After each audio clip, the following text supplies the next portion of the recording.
একাদশ এবং দ্বাদশ শ্রেণীর প্রান্তীয় শিক্ষার্থীবৃন্দ, তোমাদের সকলকে স্বাগত জানাচ্ছি। আমি জয়ন্তশীল, সহকারী অধ্যাপক, বান্দরবান ক্যান্টনমেন্ট পাবলিক স্কুল ও কলেজ। প্রান্তীয় শিক্ষার্থীবৃন্দ, তোমরা লক্ষ্য করবে আজকে আমি তোমাদেরকে যে বিষয় নিয়ে পড়াবো সেটি হচ্ছে তোমাদের জীববিজ্ঞান বিষয়ে প্রথম পত্রের অধ্যায় 3 থেকে সেল কেমিস্ট্রির অন্তর্ভুক্ত লিপিড। লিপিডটাকে আমি দুটো ক্লাসে সেট করেছি। প্রথমে লিপিডের গঠন বৈশিষ্ট্য থেকে শুরু করে তার প্রপার্টিস এবং তার যে ক্লাসিফিকেশন বা শ্রেণী বিভাগ কতটুকুই পড়াবো। পরবর্তী ক্লাসে লিপিড প্রোফাইল নিয়ে আলোচনা করব। আশা করি আমার সঙ্গে থাকবে এবং অনুরোধ করব অনলাইন ক্লাসগুলো দেখবে। সময় থাকবে না, সময় চলে যাবে এবং এক সময় দেখা যাবে তোমাদের পরীক্ষা চলে আসছে। এভাবেই পড়তে হবে। যাই হোক, দেখো, লিপিড বা স্নেহ জাতীয় পদার্থ উদ্ভিদ ও প্রাণীদেহে বিদ্যমান একটি গুরুত্বপূর্ণ জৈব রাসায়নিক পদার্থের নাম লিপিড। কার্বোহাইড্রেটের মতো লিপিডও কার্বন, হাইড্রোজেন ও অক্সিজেন নিয়ে গঠিত হয়। উদ্ভিদ দেহে বিশেষ করে ফল ও বীজে অধিক পরিমাণ লিপিড সঞ্চিত থাকে। কার্বন, হাইড্রোজেন ও অক্সিজেনের সমন্বয়ে গঠিত স্নেহ জাতীয় পদার্থকে লিপিড বলে। এটুকুই লিখতে পারলে হবে। রাসায়নিকভাবে অ্যালকোহল ও ফ্যাটি অ্যাসিডের স্তরকে লিপিড বলে। লিপিড প্রধানত চর্বি ও তেল রূপে বিদ্যমান থাকে। সাধারণ তাপমাত্রায় কতিপয় লিপিড শক্ত থাকে এবং 20 ডিগ্রি সেলসিয়াস তাপমাত্রায় কতিপয় লিপিড তরল থাকে। শক্ত ও কঠিন লিপিডকে চর্বি বা স্নেহ এবং তরল লিপিডকে তেল বলা হয়। লিপিডের নির্দিষ্ট কোনো গলনাঙ্ক নেই। প্রাণীজ চর্বি, ঘি, মাখন, দুধ লিপিডের প্রাণীজ উৎস। অপরদিকে উদ্ভিদ জগতে সরিষা, তিল, সয়াবিন, নারিকেল, সূর্যমুখী, বাদাম, জলপাই, পাম অয়েল ইত্যাদি বীজে লিপিড সঞ্চিত থাকে। এখানে সূর্যমুখী বানানের ক্ষেত্রে দন্ত সতে একটা দীর্ঘ উকার হবে, এটা তোমরা ঠিক করে নিবা। এরপরে আসো লিপিডের ক্যারেক্টারিস্টিক্স। লিপিড বর্ণহীন, গন্ধহীন ও স্বাদহীন। লিপিড পানিতে প্রায় অদ্রবণীয়। এরা ether, alcohol, benzene, chloroform, acetone, petroleum ইত্যাদি দ্রবণে দ্রবীভূত হয় বা দ্রবণীয়। এরা ফ্যাটি অ্যাসিডের স্টার হিসেবে বিরাজ করে। লিপিড পানির চেয়ে হালকা, তাই পানিতে ভাসে।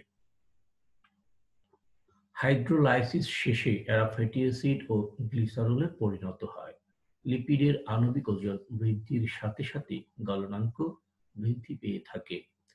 লিপিডের কোনো নির্দিষ্ট গলনাঙ্ক নেই, যে কথা আগেও বলেছি। লিপিডের সাথে সোডিয়াম 3, এটা একটা রিয়াজেন্ট, এই দ্রবণ যোগ করলে লাল বর্ণ ধারণ করে। সাধারণ উষ্ণতায় অর্থাৎ 20 ডিগ্রি সেলসিয়াসকে বলা হচ্ছে কিছু লিপিড তরল যেমন তেল এবং কিছু লিপিড কঠিন অবস্থায় থাকে যেমন চর্বি। নেক্সটে দেখো লিপিডের গঠন। এখান থেকে একটু খেয়াল করো। সাধারণভাবে গ্লিসারল ও ফ্যাটি অ্যাসিডের সমন্বয়ে লিপিড গঠিত হয়। ফসফোলিপিডে গ্লিসারল ও ফ্যাটি অ্যাসিড ছাড়া ফসফরাস এবং নাইট্রোজেন বেস থাকে। গ্লাইকোলিপিডে ফ্যাটি অ্যাসিড, সুগার, হ্যাবিলোজ ও নাইট্রোজেন ঘটিত পদার্থ থাকে। মোম জাতীয় লিপিডে গ্লিসারলের পরিবর্তে অ্যালকোহল বা কোলেস্টেরল থাকে। লিপিডের কাজ দেখো। চর্বি ও তেল জাতীয় লিপিড উদ্ভিদ দেহে সঞ্চিত খাদ্য হিসেবে জমা থাকে। বিভিন্ন তেলবীজের যেমন সরিষা, তিল, সয়াবিন ইত্যাদির ক্ষেত্রে অঙ্কুরোদ্গমকালে লিপিড খাদ্যরূপে গৃহীত হয়। এদের বিজারণকালে অধিক এটিপি তৈরি হয়। ফসফোলিপিড বিভিন্ন মেমব্রেন গঠনে উপাদান হিসেবে কাজ করে। মোম জাতীয় লিপিড পাতার বহিরাবরণে স্তর সৃষ্টি করে অতিরিক্ত প্রস্ফুটন রোধ করে। কতিপয় এনজাইমের প্রস্তুতি গ্রুপ হিসেবে ফসফোলিপিড কাজ করে। এছাড়া ফসফোলিপিড আয়নের বাহক হিসেবেও কাজ করে। সালোক সংশ্লেষণে গ্লাইকোলিপিড বিশেষ ভূমিকা পালন করে। প্রোটিনের সাথে যুক্ত হয়ে লিপোপ্রোটিন গঠন করে এবং লিপোপ্রোটিন শক্তি উৎপাদন প্রক্রিয়ার সাথে জড়িত থাকে। লিপিডের ক্লাসিফিকেশন দেখো। রাসায়নিক গঠন প্রকৃতি অনুসারে লিপিড প্রধানত 3 প্রকার, যথা সরল লিপিড যেমন চর্বি, তেল, মোম ইত্যাদি, যৌগিক লিপিড যেমন ফসফোলিপিড, গ্লাইকোলিপিড, সালফোলিপিড ইত্যাদি, উদ্ভূত বা ডিরাইভড যেটা বা উৎপাদিত লিপিড যেমন স্টেরয়েড, টারপিনস এবং রাবার ইত্যাদি। এরপরে আসো আণবিক গঠন অনুযায়ী লিপিড প্রধানত 5 প্রকার, যথা নিউট্রাল লিপিড, ফসফোলিপিড, গ্লাইকোলিপিড, প্যাকটিনয়েড এবং মোম। কয়েক প্রকার লিপিডের সংক্ষিপ্ত পরিচিতি। সরল লিপিড। যেসব লিপিডের বিশ্লেষণে স্নেহ পদার্থ ছাড়া অন্য কিছু পাওয়া যায় না তাকে সরল লিপিড বলে। সরল লিপিড দু প্রকার, স্নেহদ্রব্য যেমন চর্বি ও তেল। 2 নম্বর হচ্ছে মম। স্নেহদ্রব্য চর্বি ও তেল। এক অণু গ্লিসারল ও ফ্যাটি অ্যাসিডের স্টারকে বলা হয় স্নেহদ্রব্য বা ট্রাইগ্লিসারাইড। ট্রাইগ্লিসারাইড এক অণু গ্লিসারাইড ও 3 অণু ফ্যাটি অ্যাসিড নিয়ে গঠিত। এই জাতীয় লিপিড অ্যাসিড ও ক্ষার দ্রবণে আর্দ্র বিশ্লেষিত হয়, তাই এরূপ লিপিডকে নিউট্রাল লিপিডও বলা হয়। ট্রাইগ্লিসারাইড দু রকম, যথা চর্বি ও তেল। চর্বি যেসব ট্রাইগ্লিসারাইড সম্পৃক্ত ফ্যাটি অ্যাসিড দিয়ে তৈরি এবং সাধারণ তাপমাত্রায় কঠিন বা অর্ধকঠিন অবস্থায় বিরাজ করে তাকে চর্বি বলে, যেমন উদ্ভিজ্জ চর্বি ও পাম অয়েল। এর গলনাঙ্ক বেশি। নারিকেল তেলও চর্বি জাতীয়, নিম্ন তাপমাত্রায় জমাট বাঁধে। তেল দেখো, যেসব ট্রাইগ্লিসারাইড অসম্পৃক্ত ফ্যাটি অ্যাসিড দিয়ে তৈরি এবং সাধারণ তাপমাত্রায় তরল অবস্থায় থাকে তাকে তেল বলে, যেমন সাধারণ ভোজ্য তেল। এর গলনাঙ্ক খুব কম। চর্বি ও তেলের কাজ। ফল ও বীজে সঞ্চিত খাদ্য হিসেবে জমা থাকে। বীজের অঙ্কুরোদ্গমকালে এসব লিপিড কার্বোহাইড্রেটে পরিবর্তিত হয়ে বর্ধিষ্ণু চারা খাদ্য ও শক্তি যোগায়। চর্বি ও তেলের পার্থক্য দেখো, চর্বি সাধারণত লম্বা শিকল ফ্যাটি অ্যাসিড ধারণ করে, তেলের ক্ষেত্রে সাধারণত খাটো শিকল ফ্যাটি অ্যাসিড ধারণ করে। চর্বি সম্পৃক্ত ফ্যাটি অ্যাসিড ধারণ করে, তেলের ক্ষেত্রে অসম্পৃক্ত ফ্যাটি অ্যাসিড ধারণ করে। চর্বি কক্ষ তাপমাত্রায় অর্থাৎ 20 ডিগ্রি সেলসিয়াস তাপমাত্রায় কঠিন বা অর্ধকঠিন, তেলের ক্ষেত্রে সাধারণত তরল। চর্বির ক্ষেত্রে দেখো গলনাঙ্ক অনেক বেশি, প্রায় 70 ডিগ্রি সেলসিয়াস এর কাছাকাছি। 70 একটা ডিগ্রি সিম্বল হবে, যেমন lauric acid, stearic acid, ক্লেরোটিক acid ইত্যাদি সম্পৃক্ত ফ্যাটি অ্যাসিড। গলনাঙ্ক অনেক কম, 5 ডিগ্রি সেলসিয়াসের কাছাকাছি মাত্র। ওলিক অ্যাসিড, লিনোলিক অ্যাসিড ইত্যাদি। উদাহরণ দেখো, চর্বির ক্ষেত্রে উদ্ভিজ্জ চর্বি, পাম অয়েল, নারিকেল তেল, মাখন, ঘি, প্রাণীজ চর্বি, মাছের তেল। আর তেল হচ্ছে উদাহরণ ভোজ্য তেল। এটা তোমাদের বইয়ে আছে, তোমরা একটু দেখে নিও। তারপর এটাকে আমি আরো কয়েকটা স্লাইডে ভিন্ন ভিন্ন ভাবে সাজিয়েছি, একটু খেয়াল করো কি লিখেছে।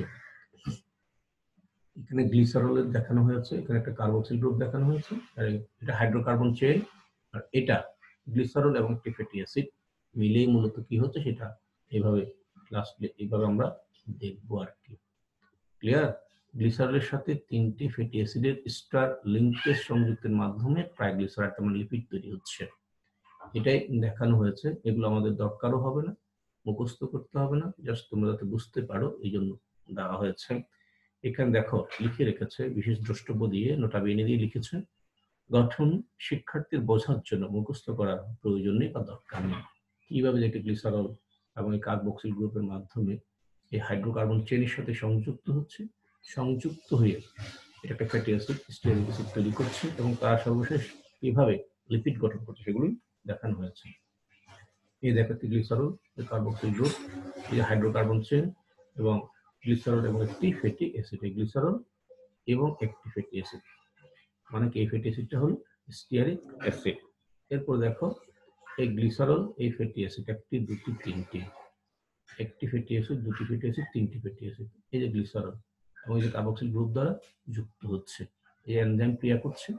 এই দেখো 3 অণু পানি বেরিয়ে গেছে, বেরিয়ে কি হয়েছে, গ্লিসারলের সাথে 3টি ফ্যাটি অ্যাসিড স্টার লিঙ্কেজ সংযুক্তের মাধ্যমে ট্রাইগ্লিসারাইড মানে লিপিড তৈরি হচ্ছে।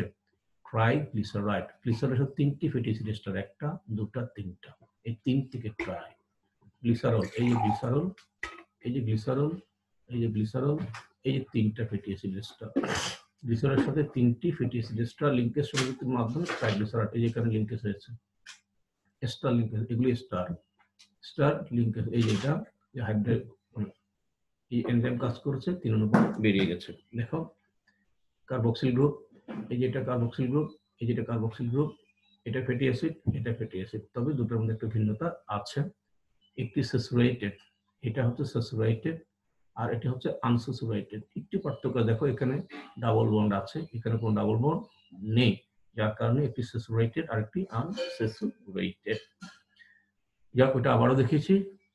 এরপর আমরা চলে যাই ট্রাইগ্লিসারাইড। এখনো গ্লিসারলের সাথে 3 অণু ফ্যাটি অ্যাসিড সংযুক্ত হয়ে তৈরি হয় এখন ট্রাইগ্লিসারাইড। আগের স্লাইডগুলোতে আমরা দেখিয়েছি। এ সময় ৩ অণু পানি তৈরি হয়, সেটাও দেখিয়েছি আগের স্লাইডে। কাজে এটি হলো একটি ডিহাইড্রেশন প্রক্রিয়া। যেহেতু পানিটা পানিটা বেরিয়ে যাচ্ছে, এইজন্য এটা ডিহাইড্রেশন, পানি বিয়োজন। গ্লিসারল হলো একটি ক্ষুদ্র অণুর অ্যালকোহল, যেখানে ৩টি কার্বন ও ৩টি হাইড্রক্সি পার্শ্ব গ্রুপ থাকে। এইটা একটু ভালো করে পড়লে আর এই সংকেত স্লাইডগুলো একটু দেখলে ধারণাগুলো ক্লিয়ার হবে। গ্লিসারলটা কি? একটি ক্ষুদ্র অণুর অ্যালকোহল, যেখানে ৩টি কার্বন ও ৩টি হাইড্রক্সি পার্শ্ব গ্রুপ থাকে। ফ্যাটি অ্যাসিড হলো একটি হাইড্রোকার্বন চেইন, যার এক মাথায় একটি কার্বক্সি গ্রুপ থাকে। এই যে কার্বক্সি গ্রুপ আছে, এটাই ফ্যাটি অ্যাসিড। ফ্যাটি অ্যাসিডটা কি? হয়তো শুনে বুঝতে অসুবিধা হতে পারে। What is fatty acid? পরিষ্কার দিয়েছে, একটা হাইড্রোকার্বন চেইন, কার্বন হাইড্রোজেন আছে, হাইড্রোকার্বন চেইন, যা কি বলছে, এক মাথায় একটি কার্বক্সিল গ্রুপ, এই যে কার্বক্সিল গ্রুপ, এই যে কার্বক্সিল গ্রুপ আছে। তারপর গ্লিসারল কি? সেটাও বলেছি, একটি ক্ষুদ্র অণুর অ্যালকোহল, যেখানে ৩টি কার্বন ৩টি হাইড্রক্সি পার্শ্ব গ্রুপ থাকে। ফ্যাটি অ্যাসিড হলো একটি হাইড্রোকার্বন চেইন, যার এক মাথায় একটি কার্বক্সিল গ্রুপ থাকে। কার্বক্সিল গ্রুপের ডিহাইড্রেশন বিক্রিয়ার মাধ্যমে ওএস সাইড গ্রুপের সংযোগকে বলা হয় এস্টার লিঙ্কেজ। এই যে এই স্লাইডটা যদি একটু ভালো করে পড়ো, তাহলে গ্লিসারলটা কি, ফ্যাটি অ্যাসিডটা কি, লিঙ্কেজটা কি, এই ধরনের বিষয়গুলো পরিষ্কার হবে। তখন তোমার ধারণা ক্লিয়ার হবে যে আসলে লিপিডটা কি। ফ্যাটি অ্যাসিড চেইনে কোনো ডাবল বন্ড না থাকলে তাকে বলা হয় স্যাচুরেটেড ফ্যাটি অ্যাসিড। এই যে এখানে কোনো ডাবল বন্ড নেই, দেখো কোথাও কোনো ডাবল বন্ড নেই, তাকে বলা হয় স্যাচুরেটেড ফ্যাটি অ্যাসিড। যেমন স্টিয়ারিক অ্যাসিড, এই যে stearic acid saturated. Fatty acid এর হাইড্রোকার্বন চেইনে এক বা একাধিক ডাবল বন্ড থাকলে তাকে বলা হয় আনস্যাচুরেটেড ফ্যাটি অ্যাসিড। এই যে ডাবল বন্ড, এই যে ডাবল বন্ড, যেমন linoleic acid, linolenic acid. Saturated fatty acid যা প্রাণী চর্বিতে থাকে, আর্টারি গাঁটে জমা হয়ে রক্ত চলাচলের পথ শুরু করে দেয়, তাই হৃদরোগ হয়। একটু মনে রাখবা, স্যাচুরেটেড ফ্যাটি অ্যাসিড যা প্রাণী চর্বিতে থাকে, আর্টারি গাঁটে জমা হয়ে রক্ত চলাচলের পথ শুরু করে দেয়, তাই হৃদরোগ হয়। আনস্যাচুরেটেড ফ্যাটি অ্যাসিডে তা হয় না। তাহলে দেখা যাচ্ছে স্যাচুরেটেড থেকে আনস্যাচুরেটেড তুলনামূলক ভালো। মানুষ এবং অন্যান্য স্তন্যপায়ী প্রাণী ফ্যাটি অ্যাসিডের নবম কার্বনের পর কোনো ডাবল বন্ড তৈরি করতে পারে না, তাই আমাদের খাদ্যে সামান্য আনস্যাচুরেটেড ফ্যাটি অ্যাসিড যোগ করতে হয়। এই জন্যই লিনোলাইক ও লিনোলানিক অ্যাসিড দ্বয়কে আবশ্যকীয় ফ্যাটি অ্যাসিড বলা হয়। এটা এমসিকিউ মনে রাখবা। আমাদের খাদ্যে সাধারণত যথেষ্ট আনস্যাচুরেটেড ফ্যাটি অ্যাসিড থাকে, তাই পুষ্টিজনিত অসুবিধা দেখা দেয় না। সিজ এবং ট্রান্স ফ্যাটি অ্যাসিড কি বলছে? ফ্যাটি অ্যাসিডের দুটি কার্বন এটমের মধ্যেকার ডাবল বন্ডের হাইড্রোজেন একই দিকে থাকলে, এখানে দেখিয়েছি যে হাইড্রোজেন, এই যে ডাবল বন্ডের, এই যে হাইড্রোজেন একই দিকে থাকে। ফ্যাটি অ্যাসিডের দুটি কার্বন এটমের মধ্যেকার ডাবল বন্ডের হাইড্রোজেন একই দিকে থাকলে, এই যে হাইড্রোজেন একই দিকে আছে, তাকে বলে সিস ফ্যাটি অ্যাসিড। আর ডাবল বন্ডের দুটি হাইড্রোজেন একটি অপরটির উল্টো দিকে থাকলে, এই যে একটি অপরটির উল্টো দিকে থাকলে, তা হলো ট্রান্স ফ্যাটি অ্যাসিড। ফ্যাটি অ্যাসিডের শেষ CH3 এর পর 3 নম্বর কার্বনে ডবল বন্ড থাকলে তা হলো ওমেগা 3, এবং 6 নম্বর কার্বনে ডবল বন্ড থাকলে তা হলো ওমেগা 6। এগুলো এত বেশি প্রয়োজন হবে না। ওমেগা 3 এবং ওমেগা 6 অত্যাবশ্যকীয় ফ্যাটি অ্যাসিড, দেহে তৈরি হয় না, খাদ্যের সাথে গ্রহণ করতে হয়। ব্রেইন ও চোখের গঠনে অধিক প্রয়োজন হয়। সিস ফ্যাটি অ্যাসিড যেমন অলিভ অয়েল দেহের জন্য উপকারী, এবং ট্রান্স ফ্যাটি অ্যাসিড দেহের জন্য অপকারী।